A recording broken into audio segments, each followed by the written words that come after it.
이 시간 하나님께서 주신 말씀 같이 읽도록 하겠습니다. 하나님께서 우리에게 주신 말씀 열왕기하 4장 1절로 7절까지의 말씀입니다. 구약 성경 564쪽 근처에 있습니다. 564쪽 근처에 있습니다. 우리 한 절씩 교독하고 마지막 7절의 말씀은 한 목소리로 합독하겠습니다. 선지자의 제자들의 아내 중에 한 여인이 엘리사에게 부르짖어 이르되 당신의 종 나의 남편이 이미 죽었는데 당신의 종이 여호와를 경외한 줄은 당신이 아시는 바니이다. 이제 빚준 사람이 와서 나의 두 아이를 데려가 그의 종을 삼고자 하나이다 하니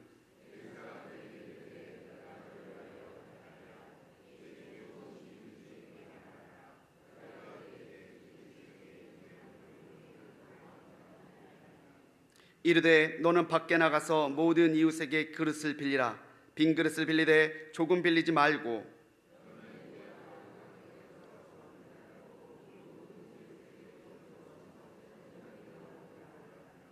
여인이 물러가서 그의 두 아들과 함께 문을 닫으매 그들은 그릇을 그에게로 가져오고 그는 부었더니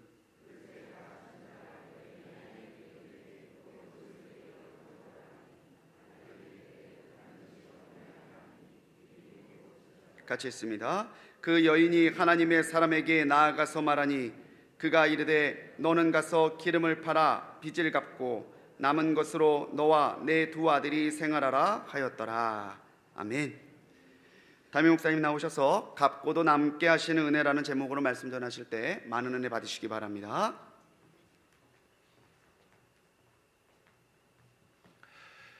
할렐루야.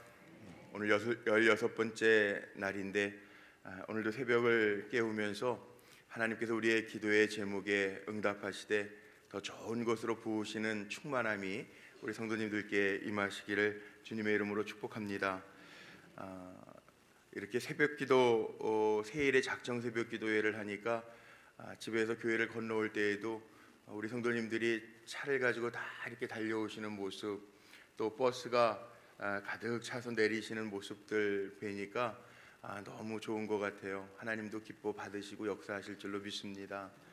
우리 찬양단도 수고 많이 해주셔서 감사하고 오늘 들어오는데 보니까 우리 이경순 권사님은 또 암 환자, 내일 암 마지막 항암 치료도 있어요. 그런데 오늘 이렇게 출석 스티커를 나눠주시는데 얼마나 또 반갑고 감사하든지 이번 세일에 계속 깨우시고 계신데 벌써 20여 차례 항암 치료 중에 계신데 내일 마지막 항암 치료가 남아 있거든요. 우리 기도하겠습니다. 우리 박수 한번 좀 하실까요? 저기 기둥 옆에 계신데 고맙습니다. 감사합니다.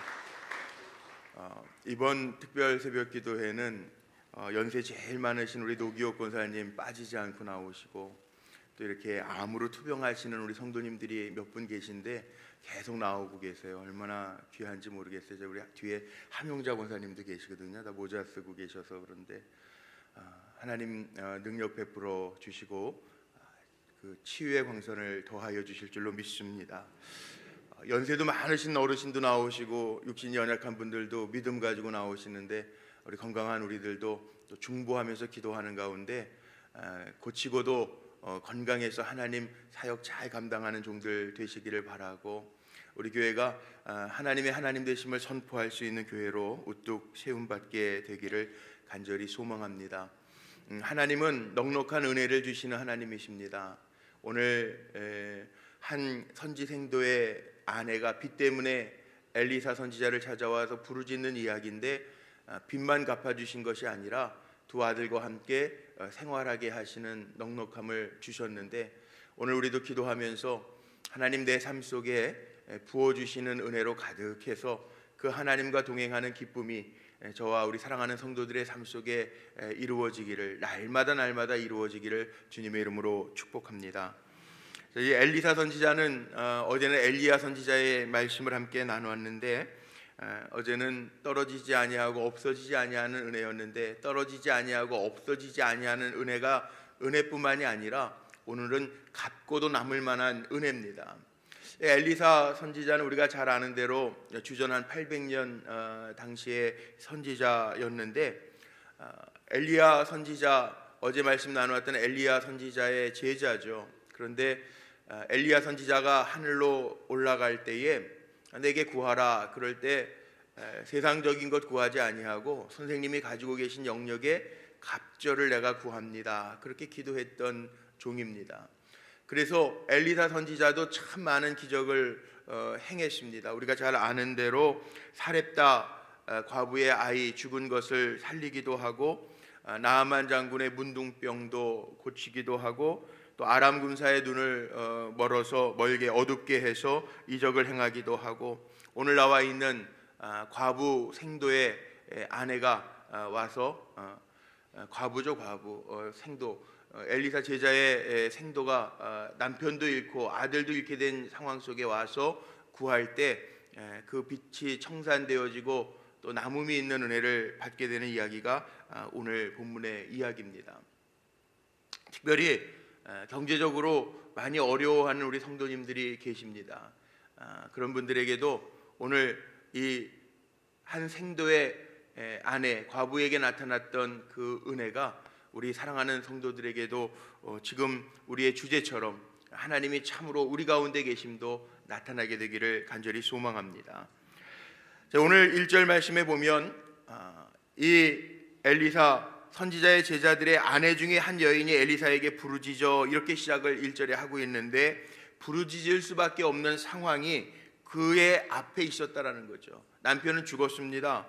그런데 여호와를 경외하던 종이었다고 표현되어져 있고 빚을 주었던 사람이 이제 와서 두 아이를 데려가겠다고 이야기를 합니다. 아주 기가 막힌 상황이죠. 남편이 없는 것만 가지고도 너무나도 약한 존재이고 섭섭하고 서운한 존재인데 거기에 두 아들마저 데려가겠다고 종으로 삼고자 데려가겠다고 오늘 기록하고 있으니 이게 얼마나 부르짖을 만한 일입니까? 고대 하므라비 법전에 보면 빚을 갚아야 될 때 갚지 못하면 자식을 종으로 데려갈 수 있고 또 남아있는 그 아내도 3년 동안은 종으로 쓸 수 있다라고 하는 그 문서가 있다고 그래요. 이 빚이라고 하는 게 사실은 되게 무서운 거죠. 빚지지 말고 살아야 되는데 살다 보면 이 빚지게 돼서 참 걱정인데 옛말에도 그런 말 있지 않습니까? 외상이면 소도 잡아먹는다는 말이 있는데 이거 정말 위험한 일이죠. 우리나라 가계빚도 굉장히 많다라는 이야기하고 신용불량자가 참 많다고 그러는데 우리가 요즘에 현대사회에 카드를 많이 쓰니까 쓰다 보면 이게 얼마 썼는지 잘 몰라서 이 한도 이게 정해놓고 써야 되는데 보통 예전에는 주머니에 돈이 없으면 안 썼는데 요즘에는 카드를 쓰다 보니까 어느 정도 썼는지 얼마 썼는지 꼭 한 달 지나봐야 알잖아요. 그래서 신용불량자, 신용카드 때문에 이 말도 참 잘 만들어요. 신용불량자들이 너무 많아졌다는 거예요. 정말 빚지면서 살면 안 되는데 어려서부터 받았던 교육 중에 하나가 할머니 할아버지 같이 살았으니까 그 교육과 어머니 아버지 교육이 다 이어져 가는데 빚지는 거는 난리나. 요즘에는 빚도 안 주죠. 사실은 가게 가면 대형마트라 뭐 계산 카드나 돈이 없으면 현찰이 없으면 살 수도 없지만 예전에는 동네마다 집 있는 데마다 구멍가게들이 있어서 대부분 뭐 쉽게 빚졌잖아요. 뭐 두부, 면모, 콩나물 뭐 이런 거 사가지고 오면 나중에 엄마 갖다 드린대요. 그런 말 했잖아요. 근데 그럼 난리 나는 거예요. 저희는 그렇게 할머니 할아버지 경제관을 교육시키시면서 그랬던 기억이 나요. 어쩔 수 없이 만약에 급하게 필요해서 했으면 그날 갚지 않으면 안 된다라는 거죠. 내 돈 귀한 줄 알면 남의 돈도 귀하다. 그런 교육을 받고 가난한 친구 있으면 도와주라는 얘기. 11조 같은 거는 쓰고 나서 11조 띄려고 하지 말고 돈 생겼을 때 먼저 하나님의 것은 구별해라. 이런 교육들을 받으면서 살았는데 어떻게 보면 그렇게 살 수 있는 것도 복이에요. 누군 빚지고 싶어서 빚지는 분 아무도 없잖아요. 살다 보면 그렇게 될 때가 있는데 오늘 말씀 속에 보니까 이 생도의 아내가요 빚질 수밖에 없는 상황이죠. 남편이 없어요. 아이들이 어렸던 것 같아요. 그래서 먹고는 살아야 될 거 아니에요. 그렇게 살다 보니까 빚을 져서 부르짖을 수밖에 없는 상황이 되어졌는데 요즘에 자영업자들 직장 다니시는 분들도 만만치 않고요. 또 대학 졸업하고 초봉 임금이 그렇게 이제 예전만큼 많지 않아져서 힘들다라는 이야기를 많이 합니다. 특별히 고난 주간인데 호산나 주여 이제 우리를 구원하옵소서, 이 뜻 아니에요. 정말 호산나 주님을 외쳐야 될 때가 아닌가라는 생각을 하게 됩니다. 그런데 오늘 말씀 속에도 보면 부르짖었다라고 했어요.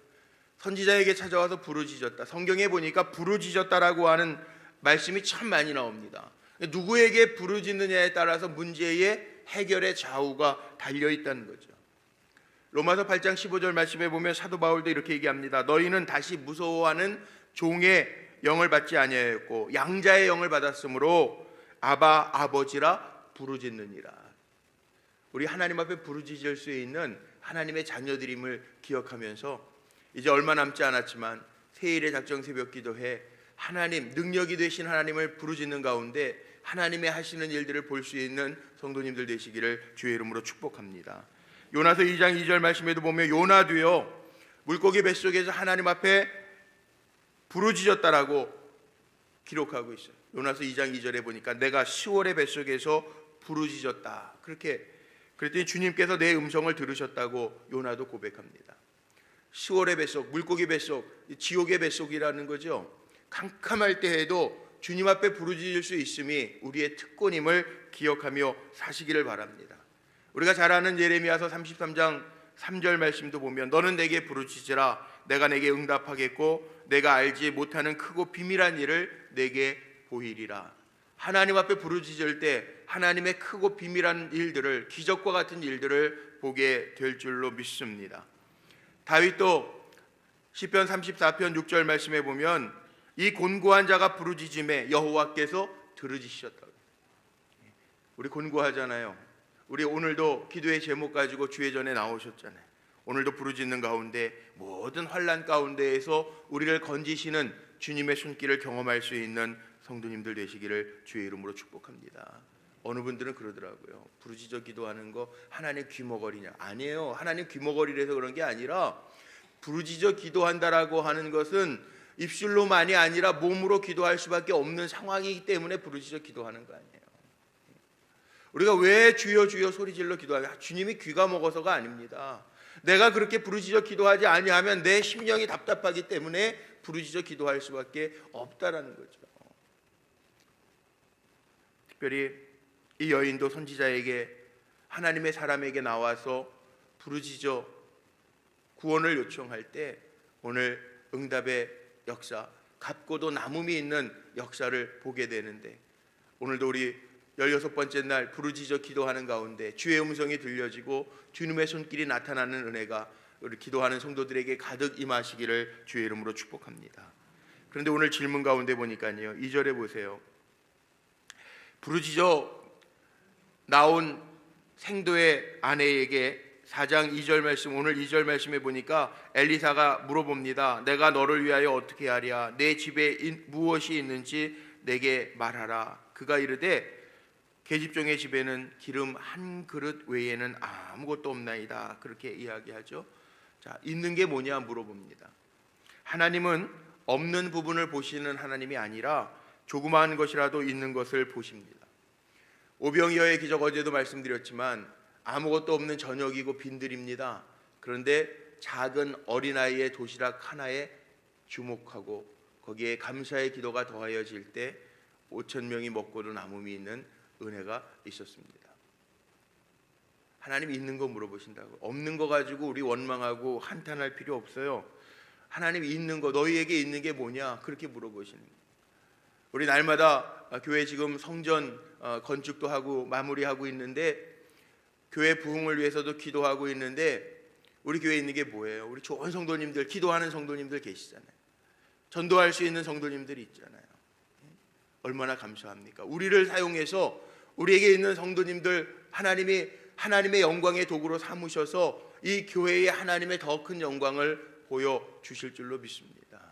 불평하는 사람은 늘 없는 거 가지고 불평해요. 그런데 감사할 수 있는 사람은 늘 있는 걸 헤아려 보면서 감사합니다. 엄청난 차이가 있습니다.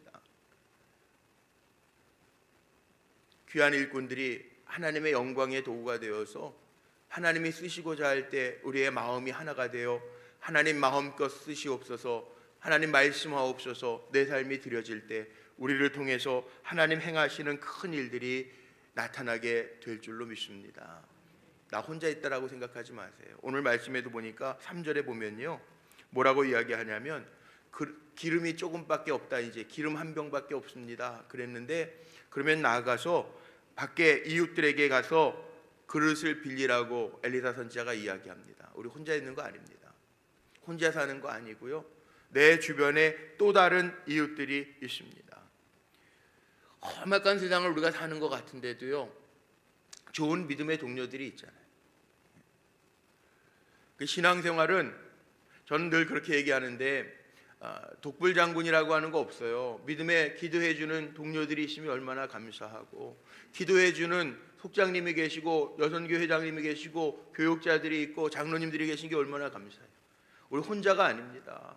기도에 부탁을 할 수 있고 같이 나눌 수 있는 믿음의 동료들이 있다라고 하는 것이 큰 축복이죠.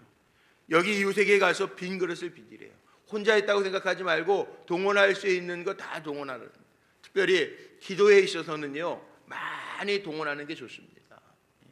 특별히 우리 지금 제가 좀 전에 서두에도 말씀드렸던 연약한 분들 계신 교회 안에, 연약해서 연약해지고 싶어서 연약해지시는 분 아무도 없어요. 또한 우리도 마찬가지입니다. 시간이 지나면 다 연약해질 수 있어요. 누구나 다 그렇습니다. 그러나 내 옆에 믿음의 동료가 있기 때문에 기도 부탁도 하고요, 또 내 기도도 중요하지만 내 옆에 있는 또 다른 믿음의 동료를 위해서 축복하며 기도할 때 그것이 하나님의 역사로 임하여 나타날 줄로 믿습니다. 빈 그릇을 다 채우기 위하여 빌려오라는 거. 누구에게 빌려요? 이웃에게. 우리의 기도의 문제들을 이웃에게, 내 믿음의 동료들에게 부탁하면서 하나님이 부으시는 성령의 기름을 가득 채움받는 그런 믿음의 성도들로 승리하시기를 바랍니다. 또 있습니다. 기름을 채우는데요, 재미있는 말씀이 있죠. 문을 닫고 빌려온 그릇에 기름을 채우라는 거. 왜 문을 닫고라고 했을까? 문을 닫고. 여기에는 많은 성서학자들이 이렇게 얘기하죠. 문을 닫았다라는 얘기는 세상적인 문, 빌려오고 기도 부탁하고 전적으로 이제 세상 의지하지 말고 문을 닫고, 이거는 하나님만 바라보라는 거예요. 사람 의지하지 말고 하나님만 바라보라는 거죠. 하나님만. 마태복음 6장 6절에도 보면요, 예수님이 이런 교훈을 주세요. 너는 기도할 때 골방에 들어가 문을 닫고 은밀한 중에 계시는 아버지께 기도하라. 골방에 들어가서 문을 닫고 은밀한 중에 계시는 아버지께 기도해라. 세상적인 것 통로 같이 양다리 걸치지 말고 우리가 최선을 다했으면 이제 결과는 하나님 앞에 맡기고 하나님의 부으시는 은혜만을 사모하면서 달려가라고 하는 말씀이에요. 기도하는 시간은요, 세상과 문 닫는 시간입니다. 오늘 이 새벽에 기도하는 시간은 세상의 것 생각하지 말고 우리의 주인 되시고 우리의 삶의 모든 것 되시는 주님 앞에 세상의 문을 닫고 주님만 바라볼 수 있는, 사방은 막혀 있어도 위는 열려져 있는데 주님만 바라보며 주님의 주시는 힘을 허락받을 수 있는 종들이 되시기를 주의 이름으로 축복합니다. 그리고 채우는 거예요. 뭘로 채워? 기도로 채우는 거예요. 하나님의 말씀으로 채우는 거예요. 내 입을 크게 열라 내가 채우리라. 하나님 채워주시는 공급의 시간이 이 기도의 시간인 줄로 믿습니다. 채워져야 될 거 아니에요. 채워져야. 예수님 요한복음 2장에 보시면 가나의 혼인잔치에서 물이 변하여 포도주가 되게 하시는데 그 기적 안에도요 하인들에게 명령하시죠. 6 항아리에 갖다가 물을 채워라. 말씀에 순종할 때 그 항아리에 채워진 물이 포도주로 변하는 은혜를 경험하게 되었다라. 오늘 기도로 채우시기를 바랍니다. 세상의 문은 닫혀 있습니다. 내가 주님의 이름을 부르며 주님이 하시지 않으면 난 아무것도 아닙니다 고백하는 가운데 세상의 것들이 아니라 위로부터 공급하시는 주님의 능력이 가득 채워지는 귀한 성도의 삶이 되시기를 주의 이름으로 축복합니다. 결론입니다. 오늘 7절 말씀에 보니까, 자 7절 우리 같이 한번 읽어볼까요? 7절 시작.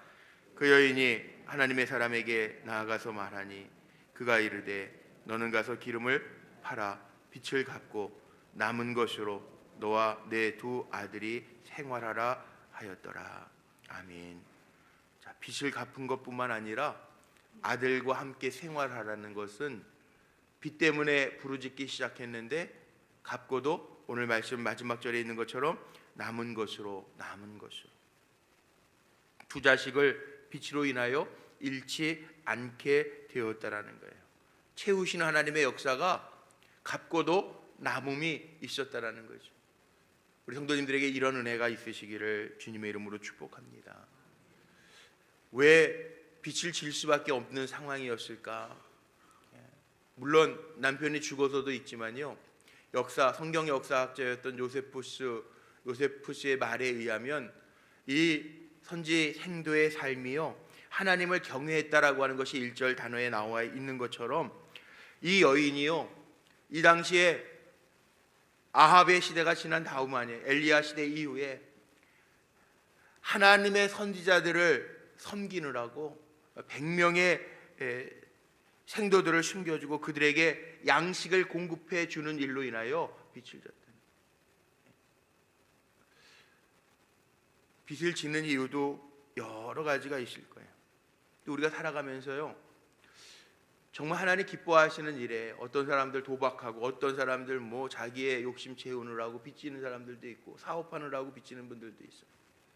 우리가 살아가면서 정말 빚지는 것 쉬운 거 아니고 빚이 무서운 거잖아요. 그런데 그럼에도 불구하고 우리가 어떻게 살아야 되나, 하나님 어떻게 인도하실까, 하나님 내 삶을 어떻게 여실까, 그렇게 기억하면서 살아야 될 터인데, 특별히 기도하는 우리 성도님들의 삶은요, 하나님이 인정하실 만한 의로운 삶이 되어서 날마다 하나님 우리의 필요한 것을 갚고도 남는 은혜, 하나님이 넉넉하게 하시는 은혜, 그리고 우리의 손을 벌려 정말 우리의 사랑이 필요한 곳에 나눌 수 있는 은혜, 그 은혜까지 이르를 수 있는 존귀한 삶이 되시기를 주의 이름으로 축복합니다.